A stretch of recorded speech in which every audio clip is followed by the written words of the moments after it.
Hello, and welcome to today's episode of the podcast. We're so excited to have you here with us as we dive into a topic that's all too familiar: procrastination. Yes, welcome everyone. Whether you're a first-time listener or part of our growing community, we're thrilled you've decided to join us today. And let's be honest, the fact that you're here listening means you're already taking a step to improve, and that's amazing. Absolutely. Now, let's talk about procrastination. It's something we've all experienced, right? That moment when you know you should be working on something important, but suddenly, cleaning your room or watching just one more episode of your favorite show feels way more appealing. Oh, totally relatable. It's like there's this invisible force pulling us away from what we need to do. But here's the thing. Procrastination doesn't just delay tasks. It also robs us of progress, peace of mind, and sometimes even opportunities. And that's why today's episode is all about tackling procrastination head-on. We'll explore why it happens, the impact it has on our lives, and, most importantly, we'll share practical strategies to overcome it, starting today. So whether you're struggling with a project at work, putting off personal goals, or just want to stop the cycle of delay and guilt, we've got you covered. Get ready for a packed episode full of insights, tips, and maybe even a few laughs along the way. Once again, welcome to the podcast. We're so glad you're here. Let's kick things off and take the first step to overcoming procrastination together. All right, no time to waste. Let's jump right in. Let's start by getting to the heart of the matter. Why do we procrastinate? I think this is such an important question because on the surface, it's easy to think that procrastination is just laziness. But in reality, it's so much deeper than that. It's not that we don't want to get things done. It's often that we can't bring ourselves to start. And that's where things get interesting. Exactly, Sophia. Procrastination isn't about being lazy, it's about avoiding something. Think about it. Have you ever had a task you knew was important, but instead of doing it, you suddenly decided it was the perfect time to organize your desk or scroll through your phone for hours? It's not that you didn't care about the task, it's just that something about it felt overwhelming or uncomfortable. Right. That's the thing. Procrastination is often rooted in emotion. It could be fear of failing, fear of not doing something perfectly, or even fear of success and the pressure that comes with it. Or it could be that the task feels so big and daunting that you don't know where to start. So instead of facing those emotions, we distract ourselves with something easier or more enjoyable in the moment. And it's funny because the distractions we choose often aren't even productive. It's not like we're procrastinating by doing other important tasks. No, we're watching videos, reorganizing our playlists, or going down rabbit holes online. And here's the kicker. Those things feel good in the moment, but they leave us feeling worse in the long run because the task is still there, waiting for us. Exactly. And the longer we put it off, the bigger and scarier the task seems in our minds. It becomes this looming monster that we're afraid to face. That's why understanding the root of procrastination is so important. It's not just about the task itself, it's about the emotions and beliefs we have around it. Totally. One thing I've noticed is that procrastination can also come from perfectionism. You know, that feeling where if you can't do something perfectly, it's better not to start at all. It's like we'd rather avoid the discomfort of imperfection than face it and make progress. But the irony is, progress, not perfection, is what actually moves us forward. Yes, perfectionism is such a big one. Another root cause is decision fatigue. Sometimes we procrastinate because we have too many choices and don't know where to begin. Or maybe we're unclear about what we're supposed to do, so instead of figuring it out, we put it off entirely. It's like our brain just shuts down. And let's not forget the role of instant gratification. Our brains are wired to seek pleasure and avoid pain. So when faced with a difficult or boring task, we naturally gravitate towards something that feels good in the short term, like checking social media or watching a funny video. It's like our brain is tricking us into thinking we're making a smart choice, but in reality, we're just delaying the inevitable. Exactly. And that's why understanding these root causes, fear, perfectionism, overwhelm, decision fatigue, and instant gratification, is so crucial. Once you know why you're procrastinating, you can start to address it. You can find ways to manage those emotions, simplify the task, or change your environment to make it easier to focus. Yeah, because procrastination isn't just a habit. It's a signal. It's your mind telling you something about the task or how you're feeling about it. And when you listen to that signal and figure out what's really going on, you can start to break the cycle and take control. Exactly. So, if you're someone who struggles with procrastination, don't beat yourself up about it. Instead, get curious. Ask yourself, what's really stopping me from starting? Is it fear, overwhelm, perfectionism? Once you understand the root, you're already one step closer to overcoming it. Well said, Sophia. Understanding the root of procrastination is like shining a light on the problem. It takes away some of the mystery and gives you the power to do something about it. And that's what we're here to help you with today. All right, now that we've explored why we procrastinate on an emotional level, let's dig into the science behind it. Because believe it or not, procrastination isn't just about willpower or motivation. It's actually hardwired into how our brains work. That's so true, Sophia. Let's start with the basics. Our brains are constantly in a tug of war between two major players. On one side, you have the prefrontal cortex. That's the rational decision-making part of your brain. It's the one telling you, hey, you've got that report due tomorrow. You should probably start working on it. And on the other side, you have the limbic system, which is all about emotion and instant gratification. It's the part saying, forget the report. Let's watch one more episode of our favorite show. Exactly. And guess what? The limbic system is much older and much stronger. It's designed to prioritize things that feel good right now, like comfort, relaxation, or avoiding stress. So, when the limbic system takes over, your logical brain, the prefrontal cortex, gets outvoted. That's why you find yourself doing something enjoyable instead of something productive. It's fascinating, isn't it? And it doesn't stop there. Let's talk about dopamine, the brain's feel-good chemical. When you choose something like scrolling through social media or playing a game, your brain gets a quick hit of dopamine. It's like a little reward, and it reinforces the habit of choosing short-term pleasure over long-term goals. Right. And that's why procrastination is so addictive. The more you delay and choose those quick rewards, the more your brain starts to crave them. It's like building a muscle, but unfortunately, you're strengthening the wrong one. Instead of building your focus and discipline, you're reinforcing distraction and avoidance. Another key concept here is what scientists call the intention-action gap. This is the space between what you intend to do and what you actually do. So, for example, you might intend to work on a project tonight, but when the time comes, you don't follow through. That gap happens because the emotional part of your brain hijacks your logical plans. Yes. And let's not forget about time perception. Did you know that procrastinators often have a distorted sense of time? Tasks either seem way too big and endless, or deadlines feel so far away that they don't seem urgent. That's why we often hear ourselves saying, I'll do it tomorrow, even when tomorrow never comes. And here's another interesting thing: the stress loop.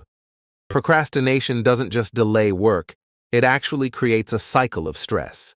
You avoid the task because it feels overwhelming, but then as the deadline gets closer, the stress builds. And what do we do when we're stressed? We procrastinate more. It's a vicious cycle. Totally. But here's the good news. Understanding the science of procrastination gives us the power to break free from it.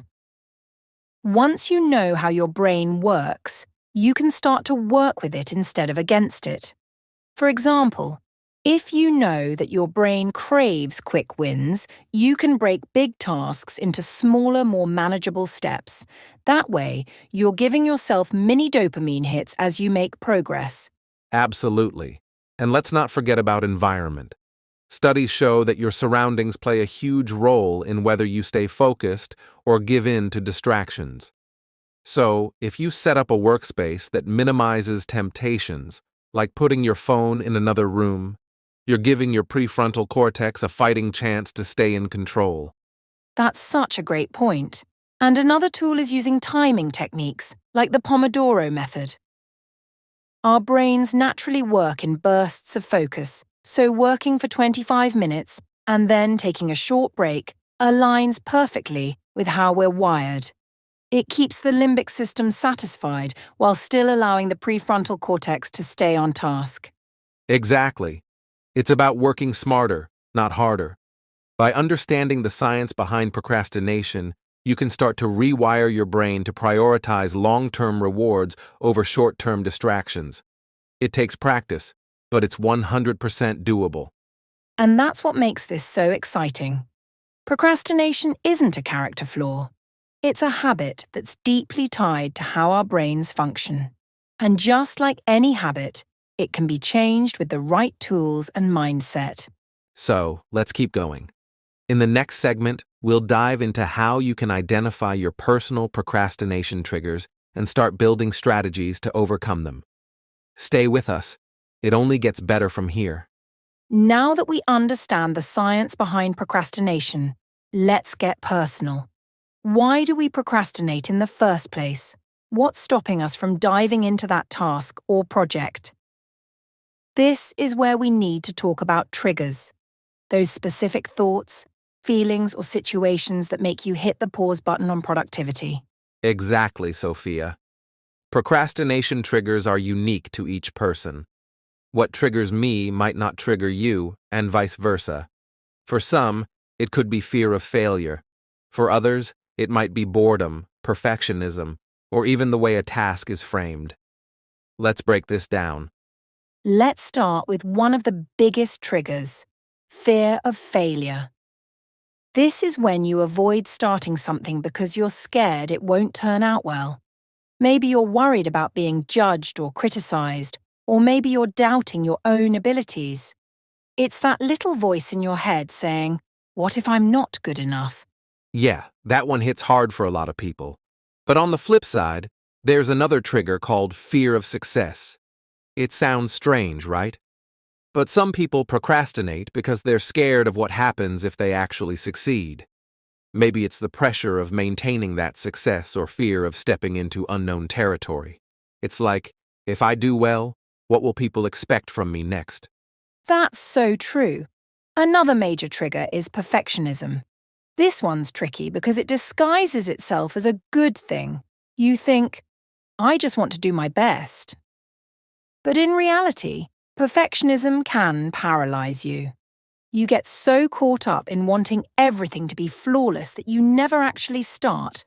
Or you get stuck revising the same thing over and over. Exactly. And then there's overwhelm, a really common trigger. When a task feels too big or complicated, your brain goes into shutdown mode. It's like standing at the base of a mountain and thinking, there's no way I can climb that. So you don't even take the first step. Let's not forget lack of clarity. This happens when you're not entirely sure what you're supposed to do or how to do it. It's like staring at a blank canvas and having no idea where to start. The uncertainty makes it so much easier to say, I'll figure it out later.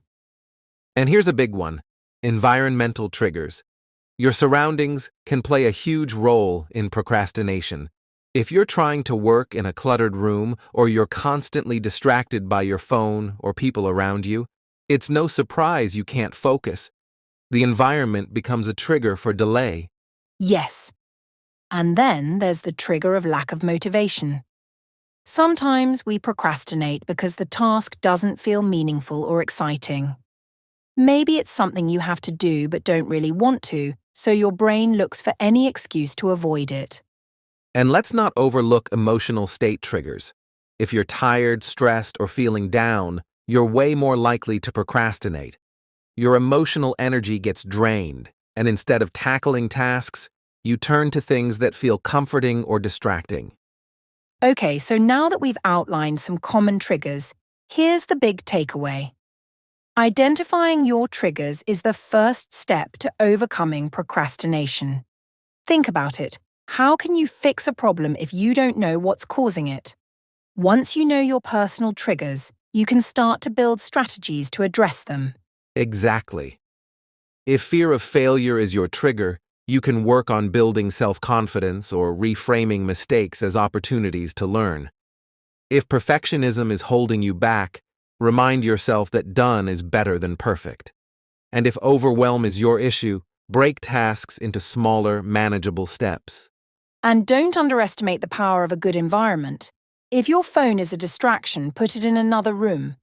If your workspace feels chaotic, take a few minutes to tidy up before you start.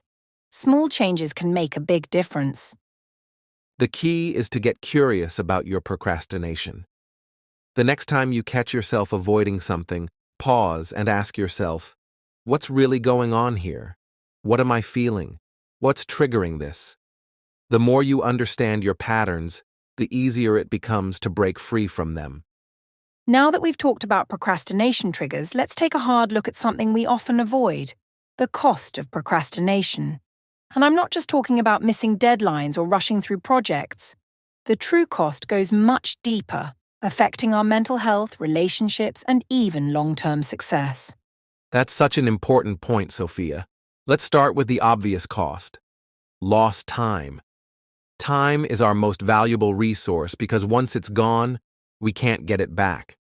When we procrastinate, we're essentially trading our time for temporary comfort. And the sad part is, we often don't realize how much time we've lost until it's too late. Absolutely. Think about it. How many times have you looked back and thought, if I had just started earlier, I could have done so much more? Procrastination creates this ripple effect where one delayed task leads to another, and before you know it, you're stuck in a cycle of playing catch-up. It's exhausting. And that's not all. Procrastination also takes a toll on your mental health.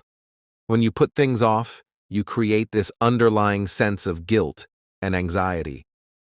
You're constantly aware of the unfinished task in the back of your mind, which makes it hard to relax or enjoy your free time. It's like carrying a weight you can't put down. Exactly. And that mental burden can lead to stress, especially when deadlines start looming. The closer you get to the deadline, the more pressure you feel, and that pressure can be overwhelming. Instead of focusing on doing your best work, you're stuck in survival mode, just trying to get things done at the last minute. Right, and let's not forget the impact on self-esteem. When you procrastinate, you often end up delivering work that doesn't reflect your true potential. Maybe it's rushed, incomplete, or not as good as it could have been. And that can leave you feeling disappointed in yourself, thinking, I could have done better if I had just started earlier. And that feeling can spiral, can't it? It's like procrastination chips away at your confidence over time. You start to doubt your abilities, and that doubt makes you more likely to procrastinate in the future. It's a vicious cycle that's hard to break. Exactly. But it's not just about internal costs. There are external costs, too. For example, procrastination can strain relationships. If you're constantly putting off commitments or not delivering on time, it can frustrate your colleagues, friends, or family. Over time, that can erode trust and create unnecessary conflict. And then there's the impact on your opportunities. When you procrastinate, you're not just delaying tasks, you're potentially missing out on chances to grow, advance, or achieve something meaningful. Whether it's a promotion at work, a personal goal, or even just trying something new, procrastination can hold you back from reaching your full potential. That's such a good point, Sophia. Procrastination is more than just a bad habit. It's a thief. It steals your time, your peace of mind, and sometimes even your dreams. But here's the good news. Recognizing the cost of procrastination is the first step toward change. When you understand what it's taking from you, you're more motivated to fight back. Exactly. And let's be clear, it's not about beating yourself up for past procrastination. It's about becoming aware of the patterns and making a conscious choice to do things differently moving forward. Change is possible, and it starts with recognizing the true cost of staying stuck. So, if you're listening to this and feeling a little called out, don't worry, you're not alone. We've all felt the sting of procrastination at some point. The key is to learn from it and use that awareness to fuel your growth. All right, we've explored the costs of procrastination and how it holds us back, but now it's time to turn the page. Let's talk solutions. How can we actually beat procrastination and reclaim control over our time and goals? Sophia, where should we start? Let's start with one of my favorite tools, the 2-minute rule. The idea is simple. If a task takes less than 2 minutes to complete, do it immediately. This eliminates those small nagging tasks that pile up and make you feel overwhelmed. And once you've tackled something small, it creates momentum for bigger tasks. That's such a great one. I love how it gets you out of the "I'll do it later" mindset. Another tool I swear by is the Pomodoro technique. Here's how it works. You set a timer for 25 minutes and focus on one task without any distractions. When the timer goes off, take a 5-minute break. After 4 cycles, take a longer break. It's amazing how much you can get done when you work in short, focused bursts. Absolutely, Adam. And for those who struggle with knowing where to start, here's a tip. Break tasks into smaller steps. Instead of thinking about the entire project, focus on just the first step. For example, if you need to write a report, your first step might be outlining the main points. Once you start, the rest often becomes easier. That's so true. And here's another tool for those who struggle with prioritization: the Eisenhower matrix.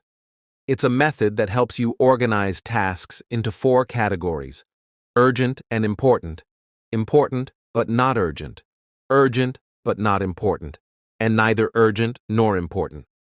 By focusing on what's truly important, you can avoid getting bogged down by busy work. Such a game changer. And let's not underestimate the power of accountability. When you share your goals with someone else, whether it's a friend, colleague, or mentor, you're more likely to follow through. Knowing that someone else is keeping tabs on your progress can be a powerful motivator. Definitely. And if you're someone who procrastinates because you feel overwhelmed, try using a technique called time blocking. This involves scheduling specific blocks of time for certain tasks. For example, from 10 a.m. to 11 a.m., you might focus on emails. When you assign a task to a time slot, it feels more manageable and less daunting. Here's another favorite, habit stacking. This is where you attach a new habit to an existing one. For instance, if you want to get better at planning your day, you could pair it with your morning coffee. So every time you drink your coffee, you spend 5 minutes reviewing your to-do list. That's brilliant, Sophia. And let's not forget the importance of managing distractions.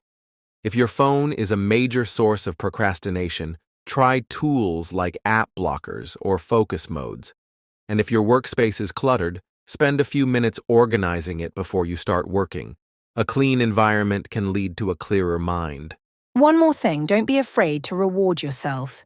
This is called incentive-based motivation. For example, tell yourself, if I finish this task, I'll treat myself to a walk, a favorite snack, or an episode of my favorite show. It gives you something to look forward to and makes the process more enjoyable. That's so true.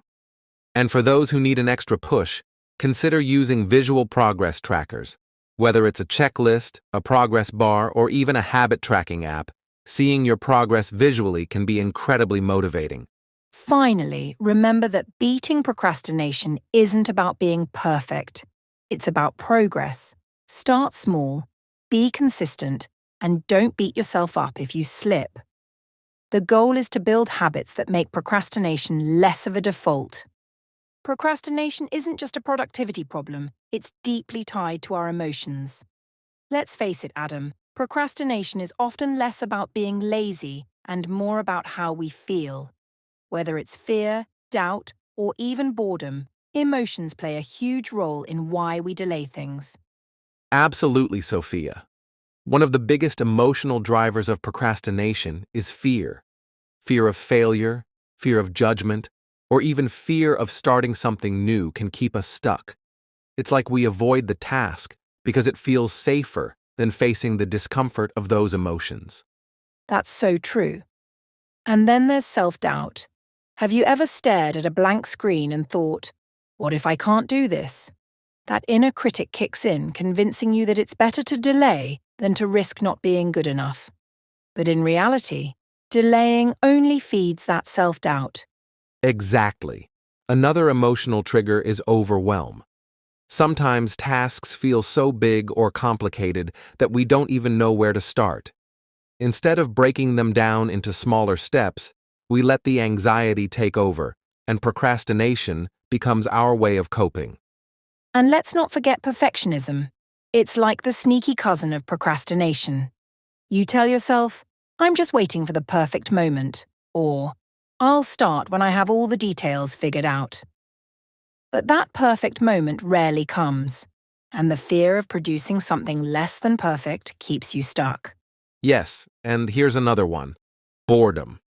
Sometimes we procrastinate because the task itself just doesn't excite us. It's hard to muster up energy for something that feels tedious or meaningless, so we avoid it altogether. That's such a common one, Adam. And then there's the emotional toll of procrastination itself. When we delay, we often feel guilt and shame afterward. It's that nagging voice saying, why didn't I just do it sooner? Those feelings can spiral, making it even harder to get started next time. Right. And this emotional cycle can lead to something we call emotional avoidance. Instead of addressing the underlying feelings, whether it's fear, doubt, or guilt, we distract ourselves with things like social media, binge watching, or endless scrolling. It feels good in the moment, but it doesn't solve the problem. So, how do we deal with the emotional side of procrastination? One powerful strategy is self-compassion. Instead of beating yourself up for procrastinating, try approaching yourself with kindness. Remind yourself that it's okay to struggle and that you're not alone. Sometimes just acknowledging your emotions can help you move forward. That's a great point. Another approach is reframing your mindset. For example, instead of seeing a task as something you have to do, try framing it as something you get to do. Shifting your perspective can reduce the emotional weight of the task and make it feel more manageable. And let's not forget the importance of managing stress. If you're feeling overwhelmed, take a moment to breathe, meditate, or go for a walk. Sometimes giving yourself a mental reset is all you need to tackle a task with a clearer mind. Another tool I've found helpful is journaling. Write down what you're feeling and why you think you're procrastinating. Often, putting your emotions into words can help you identify patterns and find solutions. That's such a good one. And if you're dealing with perfectionism, try embracing the mantra, done is better than perfect. Remind yourself that progress, not perfection, is what matters most. Taking that first imperfect step can be incredibly freeing. Absolutely. And finally, don't be afraid to ask for help. Whether it's talking to a friend, mentor, or therapist, sharing your struggles can lighten the emotional load and give you new perspectives on how to move forward. At the end of the day, procrastination isn't just about time management. It's about understanding and addressing the emotions behind it. When you work through those feelings, you're not just overcoming procrastination, you're building emotional resilience. All right, Adam, we've shared a lot of tips and strategies, but sometimes the best way to really understand how to overcome procrastination is through stories. Real-life stories of people who've faced procrastination head-on and come out the other side victorious. Absolutely. It's one thing to hear about strategies in theory, but hearing how real people applied them can be so much more motivating. I think these stories show us that overcoming procrastination isn't always about being perfect. It's about progress, persistence, and learning along the way. Let's start with a story from a famous entrepreneur, Tim Ferriss, author of The 4-Hour Workweek. He has openly talked about his struggles with procrastination, especially early in his career. What's interesting is how he used the fear-setting exercise to break free from the cycle of procrastination. Fear-setting involves writing down your worst fears about a project, then thinking about ways to minimize those risks and deal with the consequences. It's like a way of managing the emotions that often trigger procrastination, especially fear. That's such a great approach. And what's inspiring about Tim Ferriss is that he doesn't see procrastination as an all-or-nothing situation. He's someone who actively works through his fear and doubts, acknowledging them but refusing to let them control his actions. That's something we can all learn from. Exactly. Here's another story from a well-known writer, J.K. Rowling, author of the Harry Potter series. Before becoming one of the most successful authors in the world, she faced massive procrastination. She was a single mother struggling with depression, and writing her first book felt overwhelming. But rather than letting those feelings paralyze her, she set small, consistent goals, writing just 1 page a day. Eventually, that small step turned into one of the most successful book series ever. That's such a powerful reminder, Sophia. Often, we think we need to do everything all at once or perfectly. But just starting, even in small, manageable chunks, can create the momentum needed to succeed. J.K. Rowling didn't have all the answers, but she kept moving forward. Right, and here's a story from Ellen DeGeneres, the famous talk show host. She shared that early in her career, she constantly procrastinated because she was afraid of failure and being judged. But what really helped her overcome procrastination was creating an accountability system. She had a mentor who kept her on track, helping her push past those fears and reminding her of her potential. With that support, she was able to push herself out of her comfort zone. Accountability is such a game changer, isn't it? Whether it's a mentor, a friend, or even a public commitment, knowing that someone else is invested in your progress can be incredibly motivating. And it's not just famous people. I've heard from countless individuals who've overcome procrastination in different ways. One story that stands out is from a friend of mine, Sarah. She was working on her thesis during her final year of college, and like many of us, she struggled with procrastination. She felt overwhelmed by the idea of writing such a long paper, so she broke it down into manageable tasks, 1 chapter at a time. The key to her success was the 2-minute rule. Whenever she felt stuck, she'd just focus on writing for 2 minutes. Once she started, she often found herself writing for an hour or more. I love that story, Sophia. It's such a perfect example of how breaking a task down and getting rid of that initial resistance can make all the difference. Sarah didn't focus on finishing the entire thesis at once. She just focused on the next small step, and that kept her moving forward. Exactly. And it's not just about big, life-changing projects. It's the little things, too. Like, I had a client, Mark, who was always procrastinating on going to the gym. He kept telling himself he was too tired or too busy. But after we talked about his deeper reasons for procrastination, like how he felt about his body and his fitness goals, he realized that the real issue was fear of failure. Once he acknowledged that, we worked together to set small, achievable goals. Now, he goes to the gym 3 times a week without fail. That's such a great example of how procrastination can be tied to our emotions and deeper fears. When Mark faced those head-on, he was able to take consistent action and make progress. It's the same with anything we're procrastinating on. When we acknowledge what's really behind it, it's easier to address the problem and move forward. Exactly. And what's important to remember is that these stories all share one thing in common. They show us that overcoming procrastination isn't about avoiding struggle. It's about embracing it, learning from it, and using it to fuel action. None of these people were perfect. They faced challenges, but they kept going step by step. That's the key right there: consistency and progress. So, whether you're an entrepreneur, a writer, or someone just trying to get through everyday tasks, remember that procrastination is something we all deal with.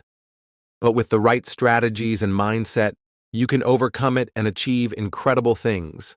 Now that we've explored some powerful stories and strategies, let's talk about something foundational to beating procrastination: habits. Sophia, wouldn't you say that habits are like the backbone of productivity? Absolutely, Adam. Habits are the silent drivers of our daily lives. Whether good or bad, they shape how we spend our time and energy. And when it comes to overcoming procrastination, building the right habits can make all the difference. Let's start with why habits matter. Procrastination thrives in the absence of structure. When you don't have a solid routine, it's easy to get distracted or overwhelmed. But when you build habits, you create a framework that keeps you on track, almost on autopilot. Exactly. One key habit for fighting procrastination is daily planning. Take 5 to 10 minutes each morning, or even the night before, to outline your top priorities for the day. This simple act gives you a clear roadmap and reduces decision fatigue, which often leads to procrastination. That's a great one. Another habit is starting your day with the hardest task first, the eat the frog approach. By tackling the most challenging or important task first thing in the morning, you build momentum and confidence for the rest of the day. Plus, it removes the dread of having that big task hanging over your head. I love that strategy. And here's another: habit stacking. This involves pairing a new habit with an existing one. For instance, if you want to start journaling to organize your thoughts, you could do it right after brushing your teeth. By attaching a new habit to something you already do, it becomes easier to stick with it. That's brilliant. Let's not forget about the importance of time management habits like time blocking. When you dedicate specific blocks of time to specific tasks, you create structure in your day. This minimizes the temptation to procrastinate because you know exactly what you should be working on at any given moment. Right. And another powerful habit is tracking your progress. Whether it's using a physical journal, an app, or a simple checklist, keeping track of what you've accomplished reinforces the habit of staying productive. It also gives you a sense of accomplishment, which can be incredibly motivating. That's so true. And speaking of motivation, one habit I find helpful is celebrating small wins. Even if you only make a little progress, take a moment to acknowledge it.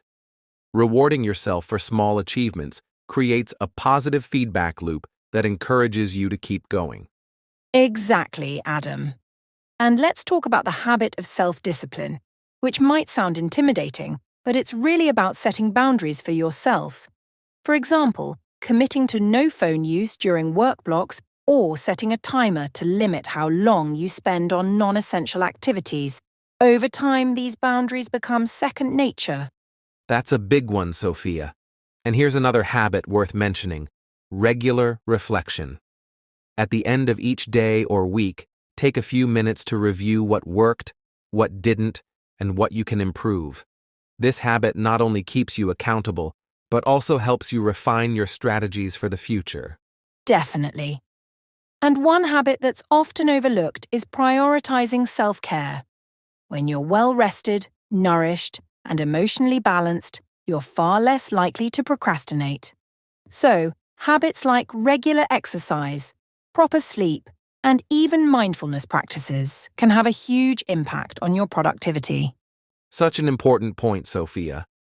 And let's not forget the role of positive reinforcement.